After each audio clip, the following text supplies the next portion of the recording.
Hello students, welcome back to my channel. This side Siddhi. तो जैसे कि हमारा टॉपिक चल रहा था एंशियंट हिस्ट्री, प्राचीन इतिहास का सोर्सेज के ऊपर।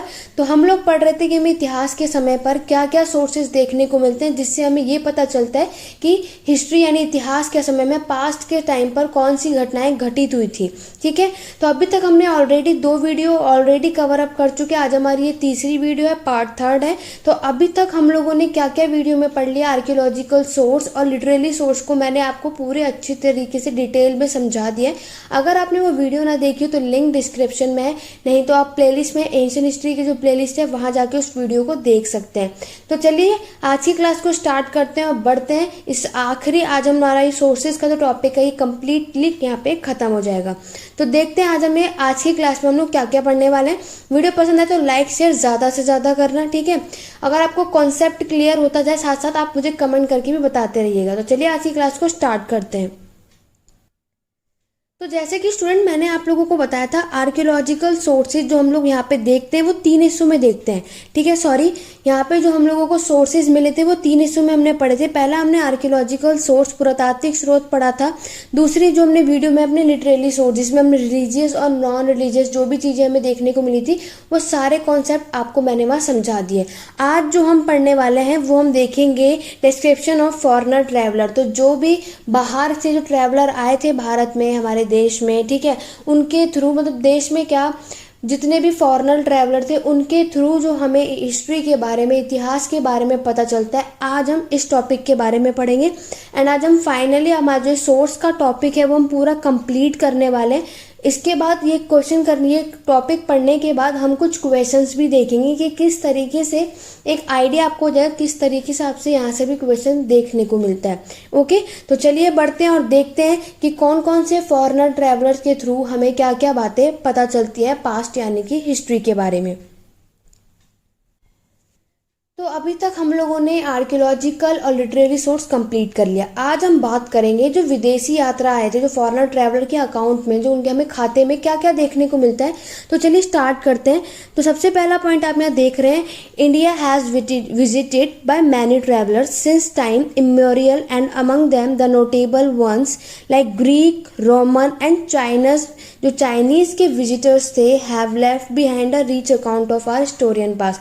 तो अगर हम बात करेंगे तो हमारे जो भारत में हमें देखने को मिलता है, इस यहाँ पर हमें कहाँ कौन से हमें यानी यहाँ पे यानी कि ग्रीक, रोमन और चीन के लोग यहाँ पर आते हैं, जिससे उनके अकाउंट में हम, जिनके वजह से हमें क्या पता चलता है कि इतिहास में कौन सी घटनाएं घटित होती हैं। इनके सोर्सेज, ये भी एक सोर्सेज होते हैं कि ये लोग क्या उस समय पर घूमते थे एक जगह से दूसरी जगह, और जहाँ जो चीज़ें दिखते थे ना, जिस भी कंट्री में जो जो बातें लोग नोटिस करते थे वो सारी बातें का एक रिकॉर्ड बनाते थे। ठीक है, तो वो भी एक हमारा एक क्या हो गया, फिर एक सोर्सेज हो गया। तो यहाँ पर क्या हुआ कि भारत में ये लोग आए थे, कौन कौन से देश से आए थे, ग्रीक, रोमन और चाइनीज विजिटर्स थे जो यहाँ पर आए थे। ठीक है, तो चलिए एक एक करके समझ लेते हैं कि कौन कौन से विजिटर्स यहाँ पर आए थे और किस किस ने अपने कहाँ पे क्या क्या बातें लिखी थी। आगे बढ़ेंगे तो स्टूडेंट मैं आपको एक और बात बता दूं, ये जो मैं आपको अब यहाँ पढ़ा रही हूँ, ये अगर आप यूपीएससी लेवल की भी तैयारी कर रहे होगे ना, उतने लेवल तक की मैं आपको यहाँ स्टडी करवा रही हूँ। तो अब आप सोच लो कि अगर मैं आपको यूपीएससी लेवल की तैयारी करा रही हूँ तो उससे नीचे आप चाहे कोई भी कॉम्पिटेटिव, कोई भी एंट्रेंस या किसी भी आप लोग सेमेस्टर में पढ़ रहे हो, कोई भी यूनिवर्सिटी में पढ़ रहे हो, तो वहाँ पर आपके लिए टॉपिक वही होगा जो मैं आज आपको यहाँ पे पढ़ा रही हूँ, इतने अच्छे से पॉइंट टू पॉइंट कि आप लोगों को इससे बाहर जो भी जितना भी पॉइंट टॉपिक से बन सकता है वो सब कुछ यहाँ पे मैं कवर अप करा रही हूँ। क्लियर? तो ये सोर्सेज में आज हम लोग देखेंगे। पहली बात तो हम लोग यहाँ पे ये देखेंगे कि कौन कौन से विजिटर्स हम लोगों को यहाँ पर देखने को मिलते हैं। तो सबसे पहले विजिटर्स हम कौन से, ग्रीक एम्बेसडर मजिस्तीन के बारे में पढ़ने वाले हैं। तो मजिस्तीन थी, आप लोगों ने सब ये बात याद रखी होगी, सबको पता है कि यहाँ पर जो यूनानी राजपूत मजिस्तीन ने क्या लिखी थी, इंडिका। तो उनकी जो बुक थी इंडिका, उन्होंने हमें उसके अंदर क्या बहुत सारी बातें पता चलती हैं, like provided valuable information about the modern society and administration। तो मैजिस्टीन की जो बुक थी इंडिका, उसमें हमें मौर्य समाज के प्रशासन के बारे में बहुत सारी इंफॉर्मेशन हमें यहाँ पे मिलती है, देखने को मिलती है।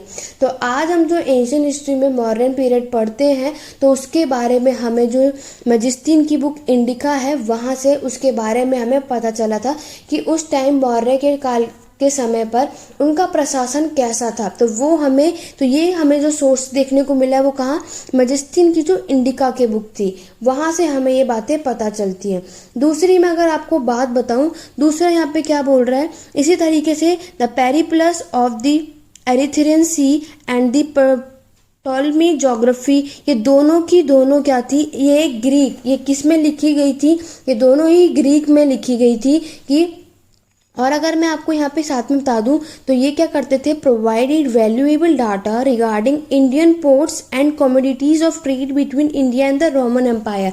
तो इस बुक में हमें क्या देखने को मिलता है, जो भी भारतीयों के बंदरगाह और भारत और रोमन साम्राज्य के बीच में व्यापार होते थे, ट्रेड होती थी, कि वस्तुओं के बारे में हमें इन दोनों बुक में पता चला है कि इंडिया और रोमन एम्पायर, जो रोमन साम्राज्य है, उन दोनों के बीच में व्यापार कैसा था, उनका संबंध कैसा था, इसका पूरा डाटा जो है कि कौन किस चीज़ का ट्रेड करता था, ये सारा डाटा हमें ये दोनों जो ग्रीक की बुक आप यहाँ देख रहे हैं इसमें देखने को मिलती है।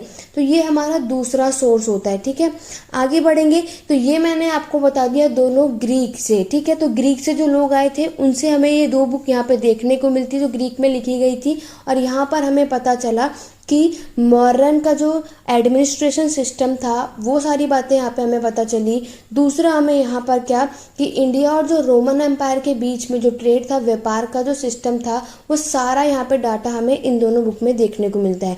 आगे बढ़ेंगे, अब हम समझेंगे दो और ट्रैवलर देखने वाले हैं। एक तीसरा अगर हम बात करेंगे फहान की, तो ये एक बुद्धिस्ट ट्रैवलर था। ठीक है, तो ये क्या था, बुद्धिस्ट ट्रैवलर था जो भारत में कब आया था, 500 सीई में आया था। Have left a vivid account of the age of Gupta. तो इसने जो ये बुक लिखी थी, तो फहान जो आया था ये एक बौद्ध का यात्रा था। ये पॉइंट याद रखना, ये भी पूछा जाता है। तो फहान क्या था, बौद्ध का यात्रा था, और उसने गुप्ता की उम्र का यहाँ पर क्या किया, विवरण छोड़ा है। उसने एज यहाँ पे गुप्ता एम्पायर के बारे में सारी बातें फहान के थ्रू हमें पता चलती है। नेक्स्ट अगर हम बात करेंगे, एक और बुद्धिस्ट यात्री हमें देखने को मिलता है, वो है ह्वांगत्सांग। ठीक है, ह्वांगत्सांग है जो कब आया था भारत में, 700 सीई में। पहले फहान आया था 500 सीई में, और बाद में आया था आप लोगों का ह्वांगत्सांग कब, 700 सीई में आया था। और इसने यहाँ पे कहाँ पर आया था, भारत में आया था। और इसने हमें किस बारे में, पूरा हर्षवर्धन और जो नालंदा यूनिवर्सिटी है, नालंदा यूनिवर्सिटी और पूरा उसकी ग्लोरी, पूरी जीत के बारे में हम लोगों को यहाँ पर देखने को मिलता है। किसमें, जो ह्वांगत्सांग आए थे ना भारत में, तो वो सारी बातें हमें इनसे पता चलती हैं। जो ये आए थे जब भारत में, तो इन्होंने सारा रिकॉर्ड इसने बनाया था। तो हम लोगों ने, जैसे मैंने आप लोगों को जो पहली वीडियो में पढ़ाया था कि हम लोगों का जो पूरा हम लोग यहाँ पे प्री हिस्टोरिक, प्रोटोस्टोरिक और हिस्टोरिक पीरियड में अपनी एंशियंट हिस्ट्री को कवर अप करते हैं, और हर्षवर्धन पे ही हमारी क्या होती है, एंशियंट हिस्ट्री खत्म हो जाती है। उसके बाद हमारी मेडिएवल हिस्ट्री शुरू होती है। तो हर्षवर्धन की जो जो नालंदा यूनिवर्सिटी का जो विवरण हमें देखने को मिलता है, वो सब हमें किसके थ्रू, ह्वांगत्सांग के थ्रू हमें ये देखने को मिलता है, क्योंकि इसने भारत में आया था और जो जो बातें इसने देखने को मिली वो सारी बातें हमें यहाँ पता चलती है। तो मैंने आपको क्या कहा कि अगर हम हिस्ट्री पढ़ रहे हैं, इतिहास को पढ़ रहे हैं, तो वो सारी चीज़ें अगर हम पढ़ रहे हैं तो ऑब्वियस सी बात है हमें उसका कोई ना कोई एविडेंस मिला होगा तभी, क्योंकि कोई भी चीज़ अगर मिली है तो उसका स्रोत हमें कहीं ना कहीं या साक्ष्य कहीं ना कहीं देखने को मिला है। तो ये बात आपको ज़रूर पता होना चाहिए कोई भी टॉपिक पढ़ने से पहले कि उस बारे में हमें कहाँ से पता चलता है, कौन से स्क्रिप्शन से, या किस ट्रैवलर या फिर किस इंसान ने, कौन से स्टोरियन ने इस बारे में ये बातें बोली थी, तभी आपका ये कॉन्सेप्ट क्लियर होगा। यहाँ तक आप लोगों को बातें समझ आ गई। तो ये 3 सोर्सेज थे जो आप लोगों को इम्पोर्टेंट था पता होना। अब आगे बढ़ेंगे क्वेश्चंस की तरफ। तो मैंने आप लोगों को जो 3 इम्पॉर्टेंट हम लोगों ने आर्कियोलॉजिकल सोर्स देख लिए, लिटरेरी सोर्स देख लिए, और फॉरेनर की ट्रैवलर, ये तीनों के बारे में आई होप मैंने आपको अच्छे से पूरा, मैंने आपको क्या कहा, जो भी मैं आपको अब से यहाँ पे टॉपिक कराऊंगी वो आपके यूपीएससी तक के लेवल का होगा। पूरा डीपली हम पढ़ने वाले हैं।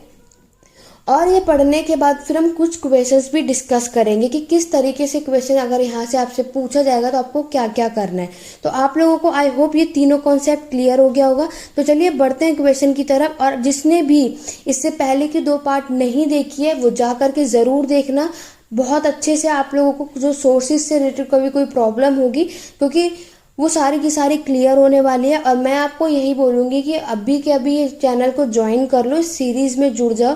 अभी हमारा स्टार्ट हो चुका है जिसमें मैं आप लोगों को कंप्लीट एंशिएंट, मेडिएवल, मॉडर्न और वर्ल्ड हिस्ट्री कराने वाली हूँ। तो अभी मैंने एंशिएंट हिस्ट्री आप लोगों की शुरू कर दी है जिसमें हम लोगों का सबसे पहला टॉपिक हमारा सोर्सेज ही होता है। ठीक है, तो सोर्सेज मैंने आप लोगों को आज कंप्लीट करा दिया है।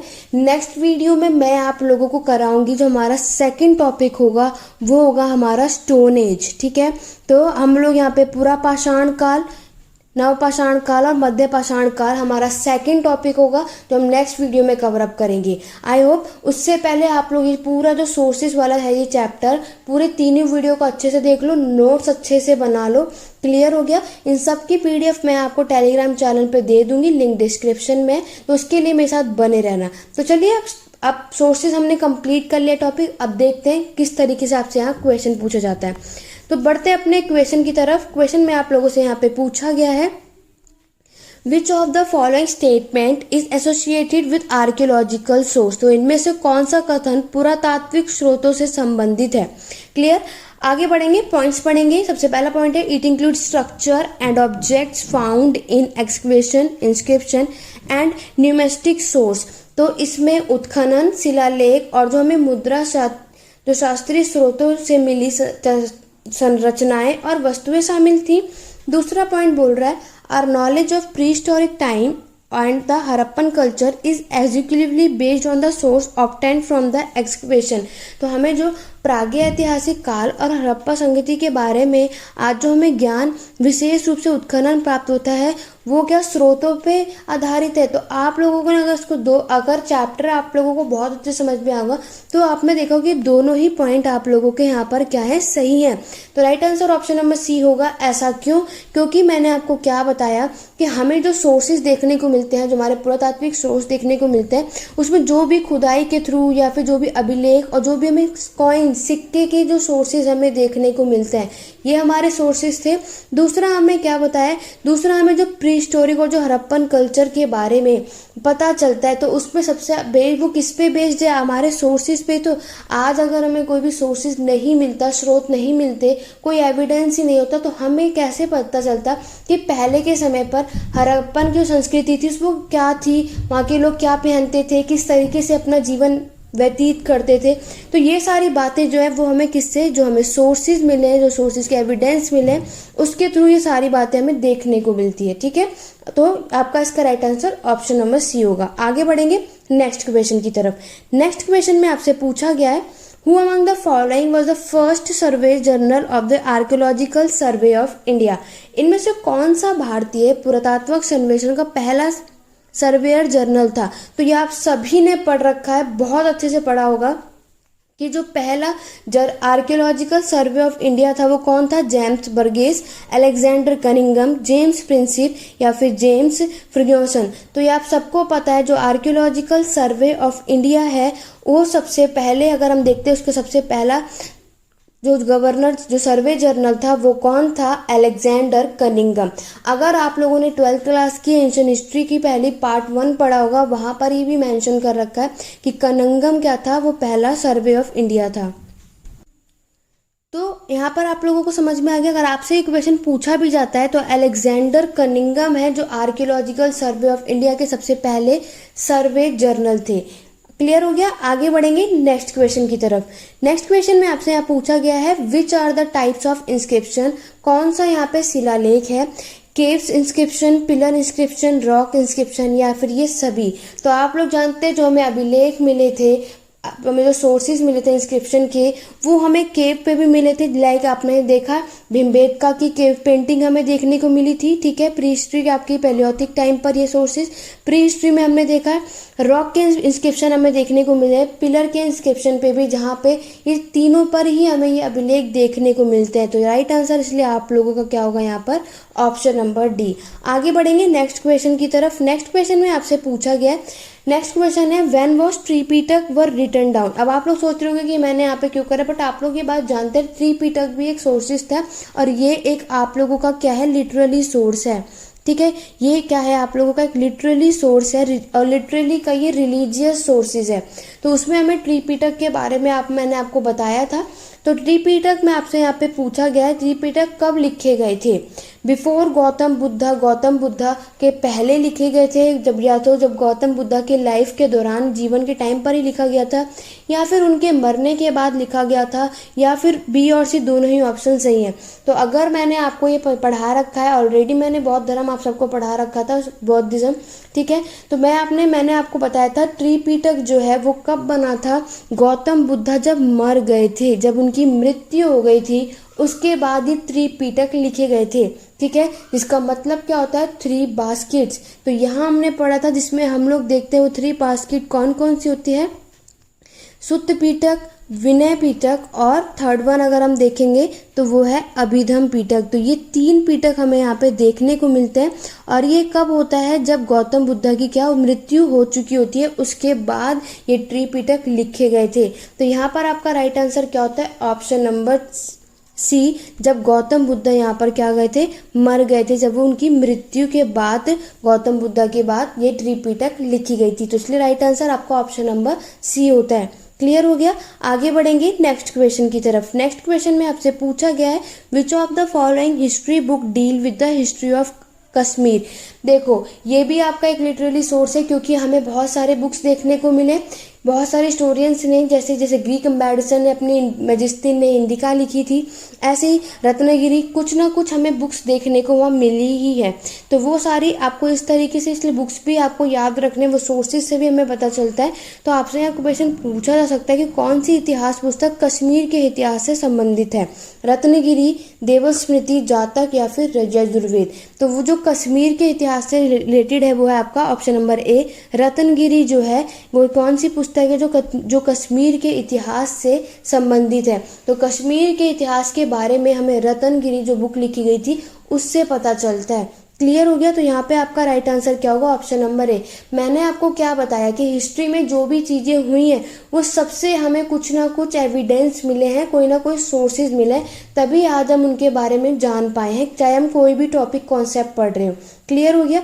बिना हम उसकी जाने आज हमारे पास हम दिल्ली सल्तनत के बारे में भी पढ़ते हैं, तो उसके पीछे भी उसका भी हमें एविडेंस देखने मिला है, कहीं ना कहीं कोई सा कोई इंस्क्रिप्शन में हमें वो देखने को होता है। वो सब कुछ हम जब टॉपिक पढ़ेंगे, सब कुछ मैं आपको वहाँ पे डिटेल में पढ़ाती रहूंगी। ओके, हम पढ़ते रहेंगे, यहाँ पे आपका कॉन्सेप्ट क्लियर होता जाएगा। ऐसे ही सीरीज हमारी ये चलती रहेगी। तो यहाँ तक आप लोगों को कॉन्सेप्ट क्लियर हो गया। आगे बढ़ेंगे।